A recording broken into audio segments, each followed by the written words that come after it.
নমস্কাৰ এনিভাৰ 24 চাই থকাৰ বাবে ধন্যবাদ। এটা গুৰুত্বপূৰ্ণ খবৰ সৈতে ষ্টুডিঅ'ত মই পৰিস্মিতা।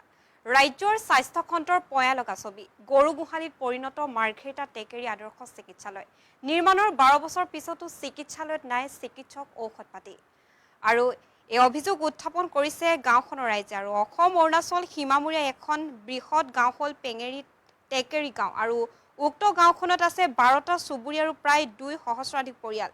দেশ স্বাধীন হোৱা ৭৫ বছৰ পিছতো আজিলৈকে নাই এখনো হাইস্কুল মধ্য ইংৰাজী বিদ্যালয়। আৰু বৃহত্তৰ টেকেৰী অঞ্চলৰ স্বাস্থ্যখণ্ডৰ কথা চিন্তা কৰি স্থানীয় এগৰাকী সমাজ সেৱকে 6 বিঘা মাটি দান কৰিছিল। আৰু উক্ত মাটিতে কংগ্ৰেছ চৰকাৰৰ দিনতেই 2008 চনত নিৰ্মাণ কৰিছিল 30খন বেডযুক্ত টেকেৰী আদৰ্শ চিকিৎসালয়।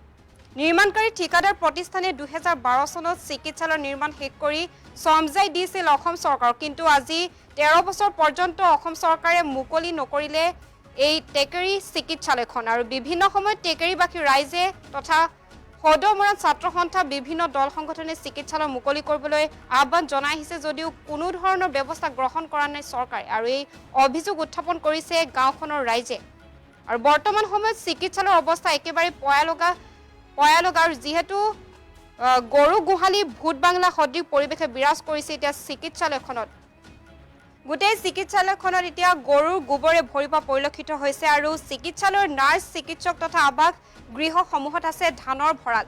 অসম চৰকাৰে টেকেৰী আদৰ্শ চিকিৎসালয়ত কেইবাবছৰ পূৰ্বে চিকিৎসক নাৰ্ছ ঔষধ পাতি আচবাব পত্ৰ থোৱাৰ সলনি চিকিৎসালয়ত থৈছিল অসম আৰক্ষী কামাণ্ডো বাহিনী আৰু ভাৰতীয় সেনাৰ জোৱানসকলক। আৰু ইয়াৰ পিছতো অসম চৰকাৰৰ স্বাস্থ্য বিভাগে নিদিলে চিকিৎসালয়খনত এজনো চিকিৎসক।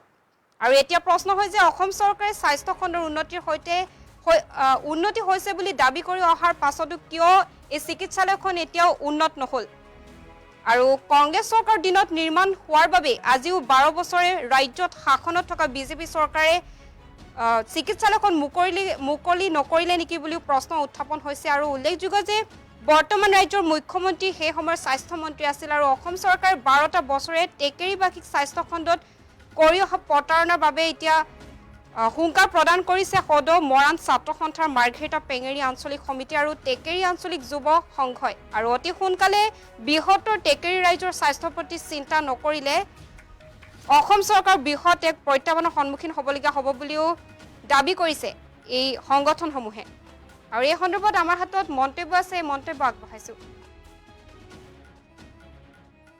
আমি 18 বছৰৰ পৰা আমি দেখি আহিছো যে এই টেকেৰী যোনখন আমাৰ এই হস্পিটেলখন আজিও চৰকাৰে অৰ্ধনিৰ্মিত অৱস্থাত আমাক এনেকে গৰু গোহালি সদৃশৰূপে আমাক আমাৰ মাজত এৰি থৈ গ'ল। এনেকে আজিলৈকে আমাৰ ইয়াত উপযুক্ত সামগ্ৰীৰ লগতে চিকিৎসা সামগ্ৰীৰ লগতে তেখেতলোকে ডক্টৰ নাৰ্ছৰ আজিলৈকে ব্যৱস্থা কৰিব নোৱাৰিলে। আমি অতদিনৰ আমি স্মাৰক পত্ৰৰ পৰা আমি আদি কৰি আমি স্থানীয় দল সংগঠনসমূহৰ লগত আমি প্ৰত্যেকটো সময়ে আমি এই চিকিৎসালয়খনক তেখেতলোকৰ দৃষ্টিগত কৰিবলৈ তেখেতলোকৰ আমি প্ৰত্যেক সময়ত আমি চেষ্টা চলাই আহিছো। তথাপিও তেখেতলোকে আমাৰ এই জনপ্ৰতিনিধিসকলে আমাক আজিলৈকে ইয়াত আমাক উচিতভাৱে আমাৰ অঞ্চলটোক আমাক ন্যায় দিব নোৱাৰিলে। সেয়েহে আমি অতিকৈ দুখিত হৈছো। এই গৰু গোহালি সদৃশ হস্পিটেলখন অতি সোনকালে আমি ইয়াৰ ৰাইজে ব্যৱহাৰ কৰিব পৰাকৈ উপযোগী কৰিব পৰাকৈ তেখেতলোকে আমাক নিৰ্মাণ কৰি দিব লাগে বুলি আমি টেকেৰী আঞ্চলিক যুৱ সংঘ আৰু টেকেৰীবাসী ৰাইজৰ ফালৰ পৰা আমি অনুৰোধ জনোৱাৰ লগতে তেখেতলোকক আমি দাবী জনাইছো। আমি টেকেৰী গাঁৱত আচলতে অতি দুখে জনাব লাগিব। আচলতে এইখন 2008 চনত যেতিয়া নিৰ্মাণ কৰিছিল, নিৰ্মাণ কৰি সম্পূৰ্ণ হৈছিল 12 চনৰ পৰা আজিলৈকে যে এই স্বাস্থ্য কেন্দ্ৰটো আজিলৈকে যে সম্পূৰ্ণ হৈ নুঠিল, তাৰ কাৰণে আমি সদমৰাণ ছাত্ৰ সন্থা মাৰ্ঘেৰিটা পেঙেৰী আঞ্চলিক সমিতিৰ তৰফৰ পৰা চৰকাৰক গৰিহণা জনাইছো। আৰু এই যিখন টেকেৰী আদৰ্শ চিকিৎসালয় আছে এই চিকিৎসালয়খন অতি সোনকালে পূৰ্ণাংগ ৰূপ দিয়ক, এইটোৱে আমি আহ্বান জনাইছো। আৰু এই আদৰ্শ চিকিৎসালয়খন আমি বাৰম্বাৰ যে মৰাণ ছাত্ৰ সন্থাই দাবী জনাই আহিছো আৰু এতিয়ালৈকে কাণ সাৰ দিয়া নাই। আমি এই বৰ্তমানৰ যিখন চৰকাৰ আছে এই চৰকাৰখনৰ যিজন মুৰব্বী আছে মুখ্যমন্ত্ৰীয়ে এই চিকিৎসালয়খন যেতিয়া নিৰ্মাণ হৈছিল তেতিয়া তেওঁ আছিল কংগ্ৰেছ চৰকাৰৰ দিনত শিক্ষা স্বাস্থ্যমন্ত্ৰী আছিল তেতিয়াই এইখন নিৰ্মাণ হৈছিল। আজি বিজেপি চৰকাৰ তেওঁ আছে মুখ্যমন্ত্ৰী আসনত আছে। এতিয়া তেওঁ উত্তৰ দিয়ক যে আমাক এই চিকিৎসালয়খন কেতিয়া সম্পূৰ্ণ কৰিব, আৰু এই চিকিৎসালয়খন আচলতে আদৰ্শ চিকিৎসালয় নহয়, গৰু গোহালি আদৰ্শ ৰাজহুৱা গৰু গোহালি তেওঁ নিৰ্মাণ কৰিবলৈ এই যিডোখৰ আমাৰ টেকেই যিজন ব্যক্তিয়ে ছবিঘা কৰি মাটি প্ৰদান কৰিছিল, এই মাটিডোখৰ আদৰ্শ গৰু গোহালি নিৰ্মাণ কৰিবৰ কাৰণে তেখেতে প্ৰদান কৰা নাই আছিলে। আচলতে সমগ্ৰ টেকেই অঞ্চলটোৰ বাবে যি স্বাস্থ্য অসুবিধা হৈছিল, এই অসুবিধা এতিয়াও বৰ্তমান হৈ আছে, আৰু এই অসুবিধাখিনিৰ কাৰণেহে তেওঁ এই মাটিডোখৰ ৰাইজৰ বাবে আগবঢ়াই দিছিল। আৰু এই চৰকাৰখনে, বৰ্তমানৰ যি চৰকাৰ আছে, এই চৰকাৰখনে অতি সোনকালে এই স্বাস্থ্য